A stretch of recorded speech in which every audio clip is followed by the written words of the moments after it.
사사기의 마지막 사건을 나누고 있습니다. 지난 시간 율동을 한 가지 배웠는데 기억나실지 모르겠습니다. 기억나십니까? 왕관을 잡아서 왕관을 씌워드리는 왕이 주제입니다. 사사기는 1장에서 16장까지는 하나님의 영을 받은 사사들이 능력의 종으로 한때 쓰임받았지만 곧 타락하고 마는 이야기였고요.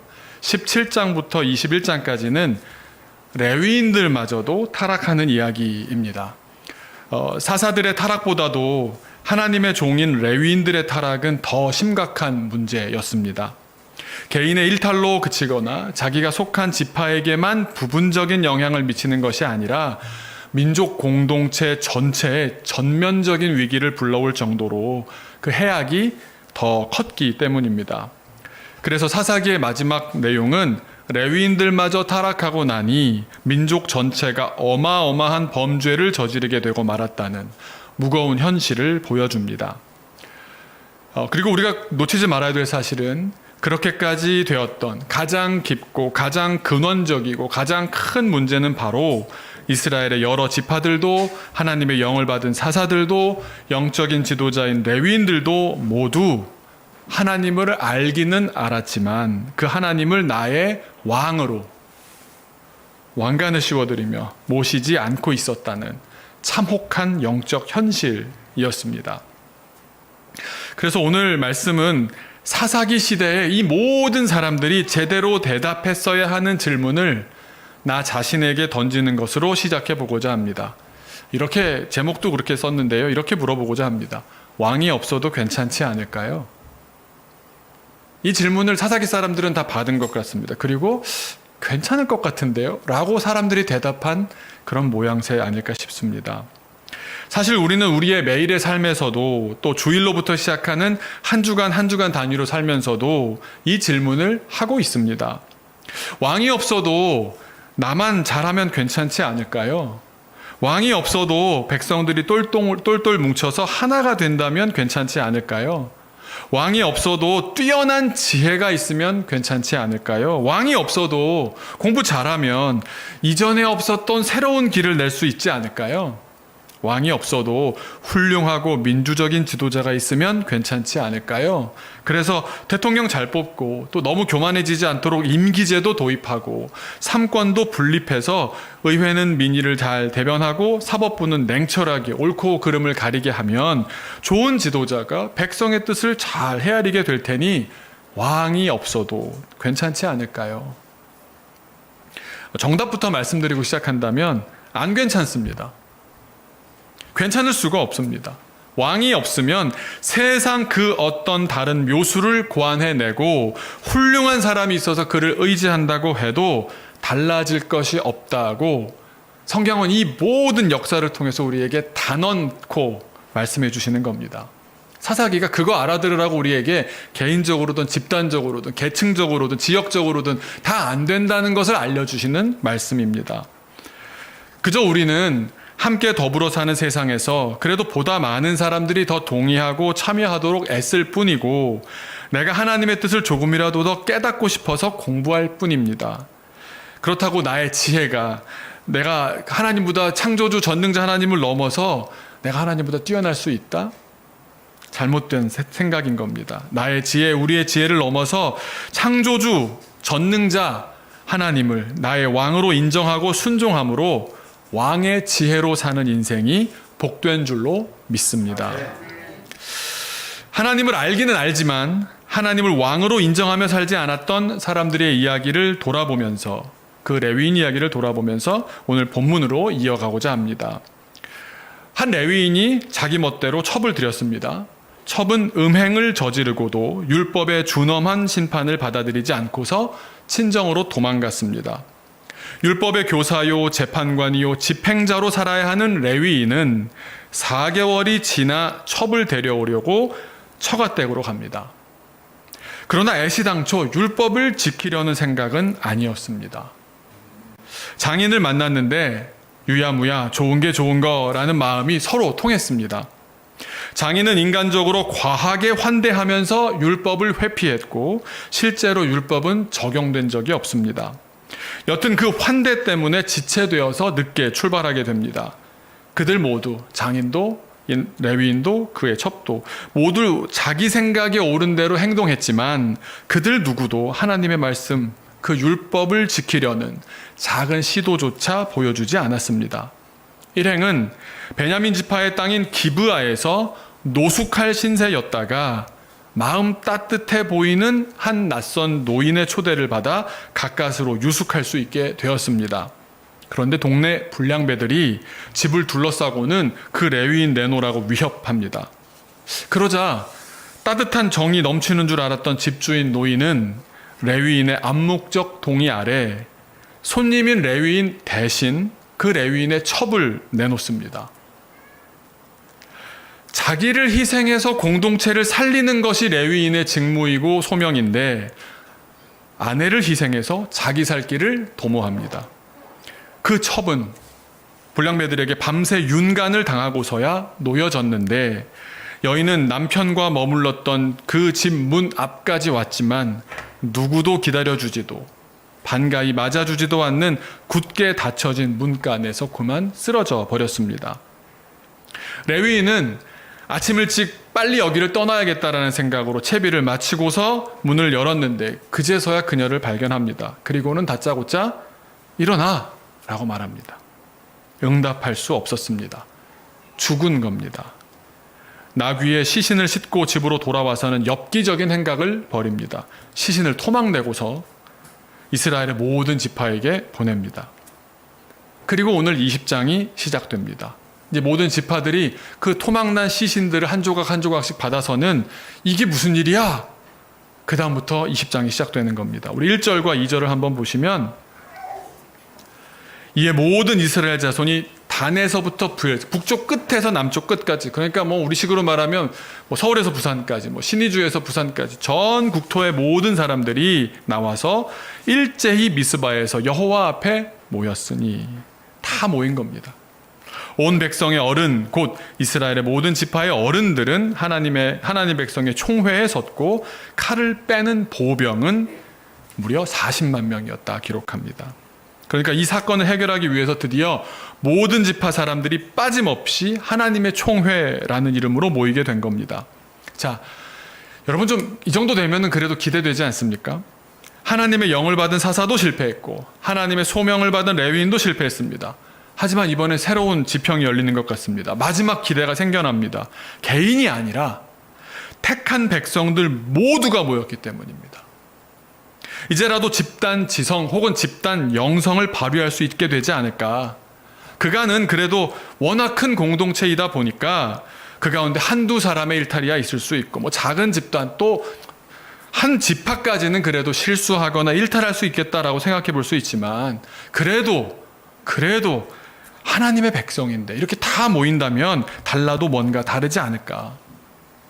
마지막으로 함께 이렇게 모였던 때가 언제입니까? 여호수아에게 땅을 분배받으며 그때를 생각해 보니까 이제라도 중지를 모으다 보면 그때처럼 그 중에는 또 뛰어난 사람도 있기 마련이니까 확실히 달라지지 않을까. 그런 기대되지 않습니까? 사람들은 아마 그런 기대를 갖고 모인 사람들도 꽤 있었을 겁니다. 그런데 과연 이스라엘은 자정 능력을 보여줄까요? 과연 이스라엘이 새로운 시대를 향해 나아갈까요? 우리가 결론을 다 알고 있지 않습니까? 네, 실패합니다. 사사기는 이렇게 밝은 책이 아닙니다. 아주 암흑기, 아주 어두컴컴한 세상입니다. 하나님은 우리가 죄를 지었을 때 어두컴컴함 속에서 깨닫기를 원하십니다. 그래야 진정한 빛을 발견할 수 있기 때문입니다. 왜 총회까지 열고도 실패하게 되었을까? 왕이 없으면 제 아무리 많은 사람, 뛰어난 사람, 또 그들이 세운 어떤 제도나 탁월한 아이디어도 그저 자기 소견에 옳은 대로 내놓은 짧은 생각에 불과하기 때문입니다. 하나님으로부터 오는 힘은 다 잃어버린 채 그런 채 살아가는 개인과 공동체의 삶이 얼마나 헛된 삶인지 오늘 본문은 알려주십니다. 왕이 없으면, 지난 시간에 개인이 어떻게 되는지를 보았다면 왕이 없으면 공동체는 어떻게 되겠습니까? 하나님을 왕으로 인정하고 그분께 순종하지 않는다면 공동체는 하나님으로부터만 받을 수 있는 그 힘, 그 영적인 분별력을 잃어버리게 됩니다. 교회도 가정도 이 영적 분별력을 상실할 때에 어떤 일이 일어나게 되는지 오늘 말씀을 통해서 깨닫게 되기를 소망합니다. 첫 번째로, 분별력을 잃으면 한 사람의 선동에도 흔들립니다. 왕이 없는 공동체는 그냥 이 한마디 저 한마디에 그냥 휘청휘청합니다. 그것이 선동인지 진실인지 분별이 안 되는 겁니다. 오늘 등장하는 이 레위인은요, 요즘 공산주의 이론으로 보자면 소위 프로파간다, 선동의 대가입니다.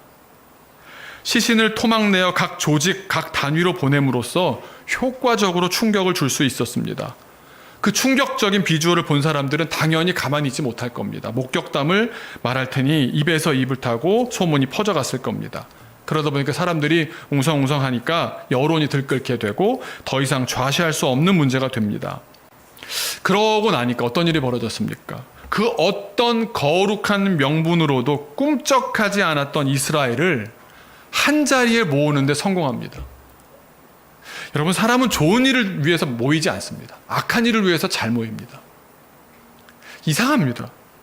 저랑 같이 성경학교 하고 한 친구들 비전 트립 다니는 친구들한테 제가 꼭 물어보거든요. 하루가 지나면 오늘 어땠어? 제가 절대 못 쓰게 하는 말이 있습니다. 우리 교인들은 다 아실 텐데요. 좋아요라는 말을 못 쓰게 합니다. 어땠어? 좋아요. 절대 그 말 쓰지 마. 옆에서 친구들이 너 목사님 모르는구나 막 이럽니다. 왜냐하면 좋은 것에 대해서는 좋아요 한마디 하고요, 안 좋았던 것에 대해서는 작은 것도 100마디로 합니다. 좋은 것에 대해서 구체적이고 세밀하게 표현해 나가는 것을 개발하지 않으면 그냥 좋은 것은 그냥 있는지 없는지 모르게 지나가고, 안 좋은 것에 대해서는 굉장히 신랄하게 아주 감정을 섞어서 그랬다가 죽을 뻔한 것처럼 이야기합니다. 우리는 부정적인 것에 에너지를 더 잘 모읍니다. 이 부정적인 사건에 온 이스라엘 민족이 하나가 되었습니다. 3절을 보시면 이 레위인에게 이 총회에서 이 사건에 대해서 설명을 하게 합니다. 그러자 4절부터 5절, 6절까지 그 사건을 설명하는데요. 사실 제가 정리해서 말씀드린다면 이 자초지종을 진짜로 다 말한다라고 하면 성경이 우리에게 주시는 정보와 이 사람이 말하는 정보가 다릅니다. 성경은 문제가 시작되는 그 발단이 어디에 있다고 말합니까? 이 레위인 가정의 율법을 범한 일에서부터 시작되는 겁니다. 그런데 그 얘기를 했을까요? 하지 않습니다. 하지 않습니다. 율법을 지키지 않았던 자기의 범죄 때문에 벌어진 일이라고, 자기가 원인 제공을 했노라고 말했어야 했는데, 레위인은 자기의 잘못에 대해서는 입도 뻥끗하지 않습니다. 나는 의인이고 저들은 흉악범이라고 말합니다. 문제는 그 말에 이스라엘이 요동쳤다는 사실입니다. 이미 영적으로 아둔해져서 분별력을 잃은 이스라엘은 비주얼 쇼크를 보았고, 또 그로 인한 여론이 들끓는 것에 마음이 흔들렸고, 그리고 군중 심리와 감정적인 격동에 걷잡을 수 없이 거대한 분노로 불타오르게 됩니다. 영적 분별력이 없으면 옳고 그름이 당연히 흔들리게 되고요. 한 사람이 뭔가 확신에 차서 말해도 그 사람이 잘못됐는지 잘못했다라고 말할 줄을 못하게 됩니다. 두 번째로, 왕이 없으면 분별력을 잃게 되고, 분별력을 잃게 되면 공동체는 사람을 의지하게 됩니다. 오늘 본문을 보시면 사람들의 말 속에 뭔가 공통점을 발견하게 됩니다. 시작도 그랬지만 20장 8절을 특별히 더 보시면 모든 백성이 일제히 일어나 이르되 우리가 한 사람도 돌아가지 말며 한 사람도 들어가지 말고. 어디서 많이 본 느낌 들지 않으십니까? 이 전체주의입니다. 예외 없이 일사불란하게 총화단결해서. 한번 생각해 보십시오. 40만이 넘는 사람들이 모여 있습니다. 그런데 만장일치로 결론을 내린다. 어떤 생각이 드십니까? 그 가운데 혹시 생각으로라도 좀 더 들어봅시다, 좀 물어보면 안 됩니까? 아니, 한 사람 말만 들으면 안 되지 않습니까? 성경에도, 우리 율법에도 한 사람의 증언만으로 결정하지 말라고 그러셨으니 그 집 주인이었던 노인 말도 좀 들어보고 베냐민 사람들도 또 변명할 기회를 주고 그래야 되지 그런 의견이 절대 먹혀들지 않았습니다. 왜 그토록 광기에 휩싸이게 되었습니까? 내가 분별력이 없고 내가 중심이 없기 때문에. 많은 사람들이 그렇게 하자고 하면 그저 그것이 옳다고 생각하게 된 겁니다. 민주주의가 좋은 제도이긴 하지만 다수결의 횡포가 진리를 얼마든지 왜곡할 수 있다는 것을 우리가 요즘 시대에 얼마나 잘 보게 됩니까? 그렇게 총의를 모으게 되면 더 무시무시한 일이 벌어집니다. 이게 총회의 뜻이다라고 하면 사람은 그것을 진리로 받아들입니다. 진리로 받아들이면 어떻게 되느냐면 무모한 일을 겁없이 행하게 됩니다. 자기는 진리라고 생각해서 덤벼들었지만 실상은 더 한 발짝 떨어져서 보면 집단 이기주의일 뿐입니다. 말이 멋있어서 집단 이기주의죠. 실상 건달들이나 하는 패거리주의나 다름없습니다. 그 패거리 안에 있으면 패거리가 하자는 대로 합니다. 양심의 가책 없이 잔혹한 범죄도 얼마든지 저지르게 되는 겁니다. 그런데 이게 11지파 연합군만 그랬느냐? 베냐민도 마찬가지입니다. 총회에서는 베냐민 지파에게 그 불량배들을 내놓으라고 합니다. 13절과 14절은 이렇게 기록합니다. 그런즉 이제 기브아 사람들 곧 그 불량배들을 우리에게 넘겨주어서 우리가 그들을 죽여 율법을 이제 실행하도록 하라는 겁니다. 이스라엘 중에서 악을 제거하여 버리게 하라 하나 베냐민 자손이 어떻게 합니까? 그들의 형제 이스라엘 자손의 말을 듣지 아니하고 도리어 성읍들로부터 기브아에 모이고 나가서 이스라엘 자손과 싸우고자 아니라 대결을 하겠다는 겁니다. 아니 아무리 생각해봐도 11지파 연합군의 한 지파가 덤빈다? 말이 안 되지 않습니까? 그런데 왜 그렇습니까? 그 용기, 그 무모한 용기가 어디서 나왔겠습니까? 우리가 패거리가 된 겁니다. 옆에 사람이 있으면 해볼만 하다고 생각하는 겁니다. 하나의 패거리가 되어서 범죄도 감싸고 도는 겁니다. 누가 우리 식구 건드려? 이러고 나면 이렇게 말하는 사람이 옆에 있으면 내가 좀 위태해도 나를 위해서 또 싸워주겠네? 이런 생각이 들지 않겠습니까? 그러니까 베냐민 지파는 지금 건달 패거리나 다를 바가 없게 되었습니다. 왕이 없으니 영적 분별력을 잃게 되고 영적 분별력을 잃으니 이스라엘 모든 지파들도 베냐민 지파도 당대 이스라엘의 모든 개인이며 공동체가 사람에게 의지하는 패거리주의를 벗어나지 못하게 된 것입니다. 게다가 더 큰 문제가 이제 있습니다. 이렇게 맹목적이 되어버린 이스라엘 연합군은 베냐민을 향해서 전쟁을 시작합니다.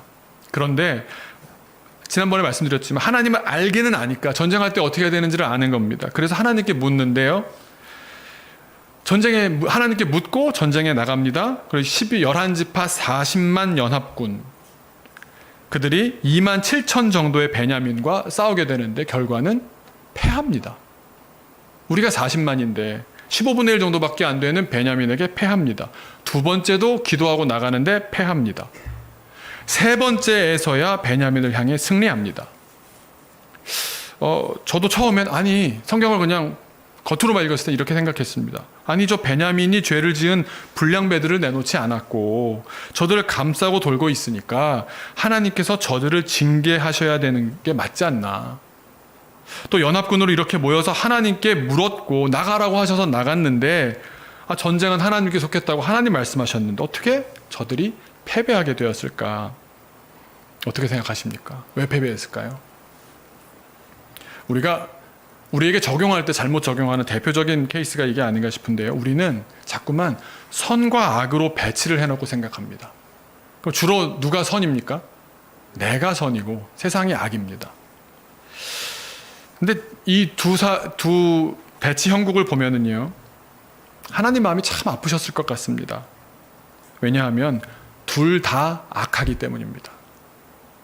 하나는 선이고 하나는 악이라면 선의 편을 들어주셔서 선의 편이 완승을 하게 하셔서 역시 하나님을 믿고 섬기는 자들은 하나님께서 책임져 주시는구나. 그 승리를 통해서 하나님의 살아계심이 정말 멋지게 선포될 텐데 지금 기브아 불량배들도 또 그들을 감싸고 도는 베냐민도 참으로 악하고 몹쓸 짓을 했지만 이스라엘도 형제를 죽이겠다고 하나 되어서 분노의 감정으로 하나 되어서 싸우고자 하고 덤벼든 저들도 결코 선하지 않은 겁니다.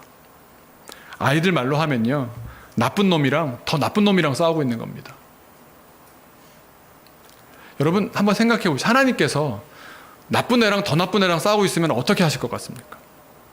오늘 성경의 내용을 통해서 말씀드린다면 더 나쁜 놈을 최종적으로 징계하시기 위해서 덜 나쁜 놈부터 정신 차리게 하십니다. 너무 어린이 같은 표현이었나요? 우리는 나도 죄인이면서 다른 일을 판단하고 있다면, 또 그런 와중에 하나님께서 일하고 계신다면, 우리 아까 찬양하셨던 거 일하고 계신다면 하나님께서 어떻게 하시겠습니까? 하나님께서는 도구로 쓰실 사람을 먼저 정결케 하시지 않겠습니까? 혼을 내시든 가르치시든 기회를 주시든 먼저 깨끗한 도구를 준비하실 겁니다. 우리가 이런 찬양하죠. 주여 나를 평화의 도구가 되게 하옵소서. 세상은 악합니다. 저를 평화의 도구가 되게 하옵소서. 그럼 하나님 어떻게 하실 것 같습니까? 내 안에 평안과 평화와 또 가까운 이웃과의 관계 사이에서 해결하지 않고 있는 문제들을 먼저 정리하게 하지 않으시겠습니까? 여전히 누군가를 미워하고 있고 하나님의 그릇이 되기엔 너무 이상한 나쁜 것들이 다 담겨 있는데 그것부터 비우게 하지 않으시겠습니까? 이걸 모르는 이스라엘 연합군은 3번의 질문과 2번의 패배 뒤에야 승리합니다. 그 질문이 바뀌어가는 것을 보면 하나님께서 그들을 정결케 하신다는 것을 알 수가 있습니다. 하나님을 왕으로 인정하지도 순종하지도 않아 왕이 없으니 영적인 분별력을 잃게 되고, 영적인 분별력을 잃고 보니 이스라엘도 베냐민 지파도 하나님으로부터 멀어져 버린 겁니다. 18절에 첫 질문이 나옵니다. 전쟁하러 가기 위해 첫 질문이 하반절을 보시면 18절입니다. 우리 중에 누가 먼저 올라가서 베냐민 자손과 싸우리이까? 이게 무슨 말입니까? 싸우는 건 기정사실로 정한 겁니다. 당연히 싸우지, 무슨 말씀입니까? 그 결정을 자기가 이미 해놓고서 어느 지파부터 올라갈까요? 이렇게 묻는 겁니다. 묻는 게 아니라 이거는 통보에 가깝습니다. 하나님 싸웁니다. 아시죠? 순서만 전해주세요. 이렇게 하고 있는 겁니다. 하나님을 그냥 내 패거리 중에 하나 정도로 인식하고 있는 느낌이 들지 않으십니까? 그러니 졌습니다. 23절을 보시면 이제 2번째 묻는 장면이 나오는데요. 한번 지고 나니까 조금 달라졌습니다. 한참 웁니다. 막 울어요. 그리고 23절에 물어봅니다. 내가 다시 나아가서 내 형제 베냐민 자손과 싸우리이까? 싸우는 거 맞죠? 싸워야 되는 거잖아요. 저 베냐민들하고 싸우는 게 맞잖아요. 다그치는 형국입니다. 집니다. 2번을 집니다. 그러니까 위기를 느끼고는 완전히 자기를 새롭게 합니다. 26절을 보시면 27절 8절까지인데요. 한번 같이 읽었으면 좋겠습니다. 26절 7절 8절 앞에 보시면서 한번 같이 읽겠습니다. 이에 온 이스라엘 자손 모든 백성이 올라가 베델에 이르러 울며 거기서 여호와 앞에 앉아서 그날이 저물도록 금식하고 번제와 화목제를 여호와 앞에 드리고 이스라엘 자손이 여호와께 물으니라.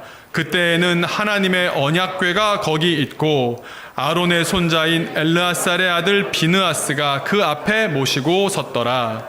이스라엘 자손들이 여쭈기를 우리가 다시 나아가 내 형제 베냐민 자손과 싸우리이까 말리이까 하니 여호와께서 이르시되 올라가라. 내일은 내가 그를 내 손에 넘겨주리라 하시는지라. 처음으로 묻습니다. 제대로 묻습니다. 뭐라고 묻느냐도 중요하지만 먼저 어떤 과정을 겪습니까? 번제와 화목제는 어떤 뜻이 있습니까? 번제는 하나님 앞에 내 죄를 태우는 겁니다. 화목제는 내 주변 이웃들과 하나 되는 제사입니다.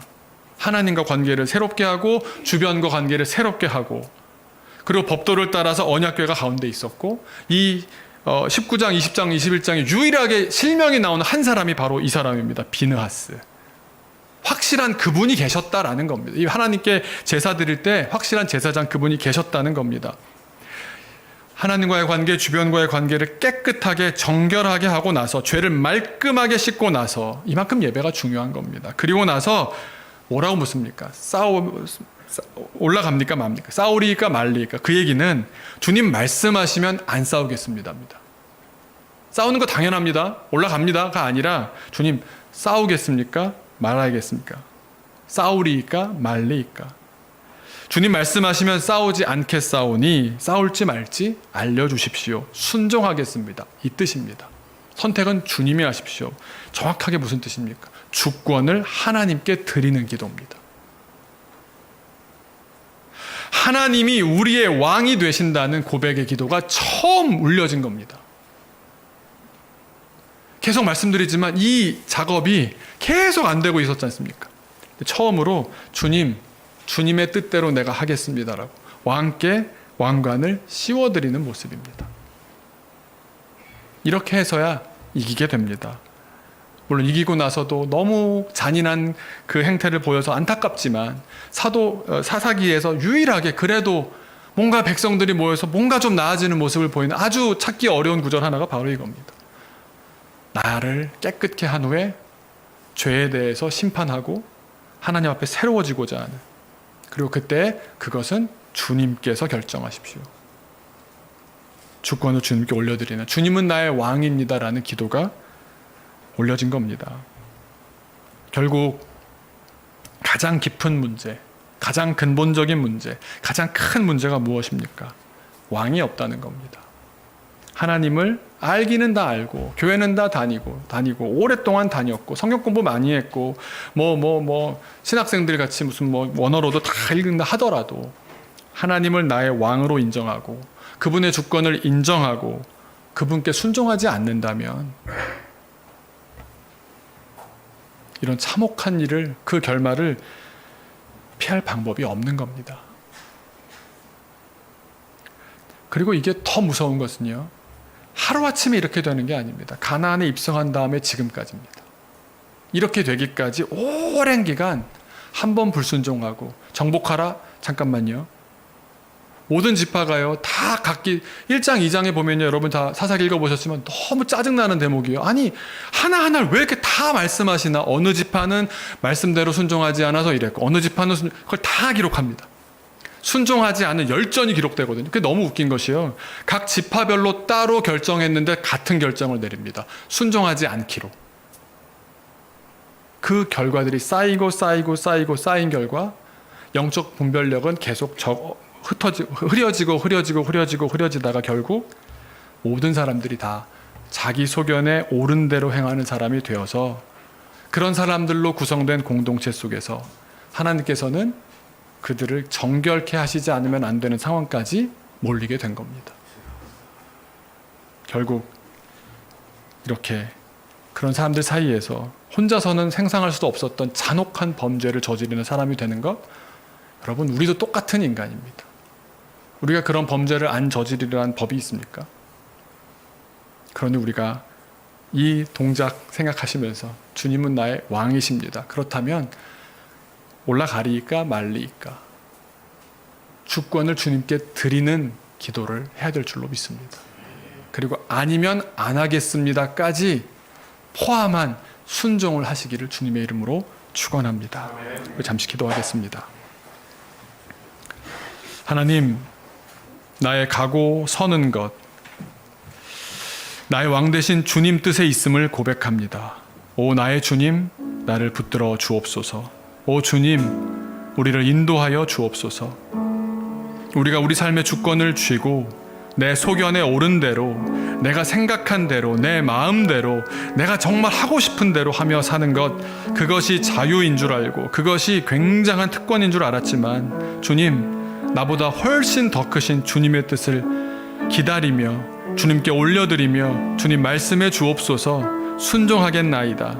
아니라 하시면 가지 않겠습니다.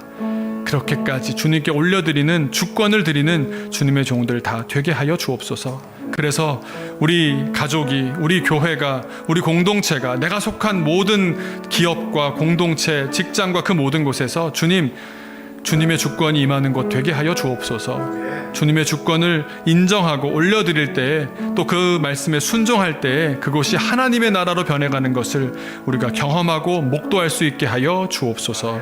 예수님의 이름으로 기도하옵나이다. 아멘.